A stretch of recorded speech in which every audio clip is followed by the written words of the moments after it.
Hello and welcome to this week's episode of the Cars.co.za news. I'm David Taylor, and as you can see, Festive has kicked in. Christmas is here. Key December, boss. We made it. In our final news episode of the year, Toyota's new GR supercar, the brand new second generation Merc GLB, plus the facelifted Renault Captur has just arrived in South Africa. We got pricing on that. And before I get into this week's news stories, remember Cars.co.za, guys, 82,000 vehicles for sale. And before we get into the stories, here's a Christmas call. Do you wanna buy a Honda? Wrong song, man. No, wrong song. Sorry. Okay. One, two, three. Jingle bell, rock. Download the app and see what's in stock. Mazda, Toyota, Porsche, Cherry, maybe a Polo or Jeep Cherokee. Go to the website, there's bargains galore. See what we have in store. Save your wish list, yeah, this is true. Cars.co.za, Cars.co.za. Let's find what moves you. That's the jingle bell ride.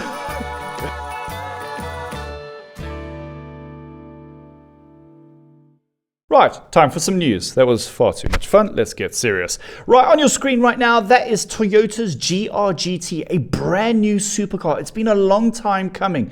They're not saying it's the spiritual successor to the iconic Lexus LFA, but rather it follows in its footsteps. So read into that what you will. Officially, it's not going on sale just yet. Toyota says they've got to fine tune and refine a few more things, still a bit more development to do.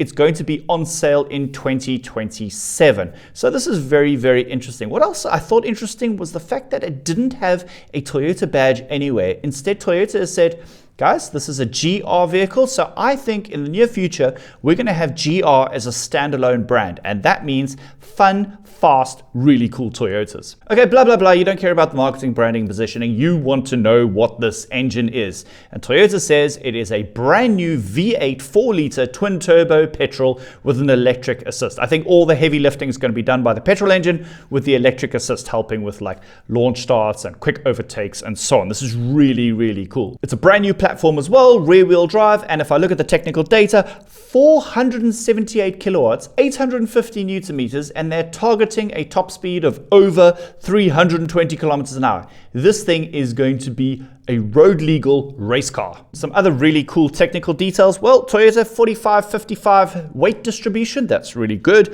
Brembo carbon brakes, bespoke suspension, and.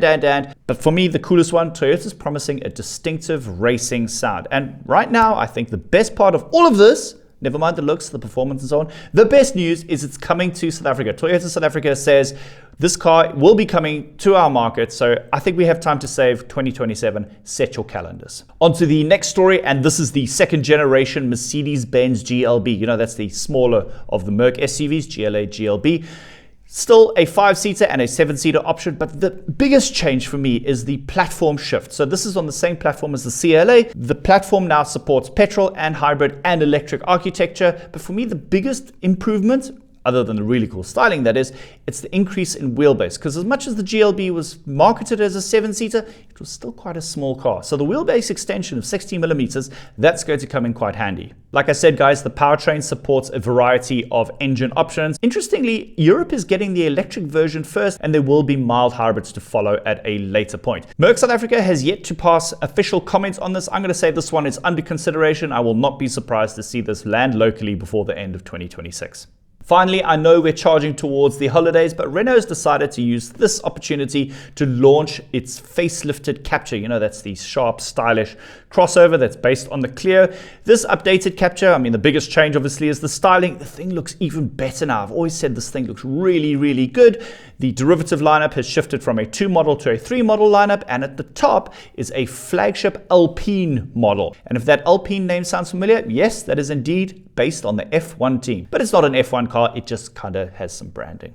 It appears the engine and gearbox has been carried over as before. As a reminder, it's a 1.3-litre turbo, 113 kilowatts, 270 newton meters, front-wheel drive with a 7-speed dual-clutch gearbox. Now, if those figures and that powertrain sounds familiar, you'd be correct in saying that's found in the compact Merc. So things like A-Class, GLA, so on, they have this 1.3 engine. Anyways, if I look at the pricing, that's on your screen right now. The flagship Alpine Esprit, that's the top of the range model, that's retailing for just over 615,000 Rand. And that brings me to the end of this week's episode. It's also the last one for 2025. What a year we've had.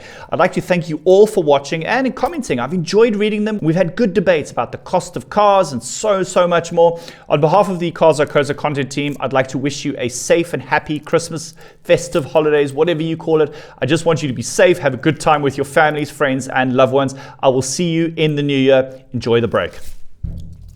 Okay, bye. Now, buying a car from a dealer is like jumping into a super tuner. It's lekker, but it's more lekkerer if someone else goes first. That's why we've got Google ratings and reviews right here on Cars.co.za. You can see who's legit, who gives proper service, and who you should avoid like a pothole on the N1. Don't just trust the sales pitch. Trust the people who've been there, done that, and got the T cross.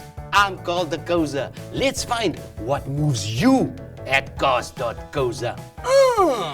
Cars.co.za, Cars.co.za, Cars.co.za.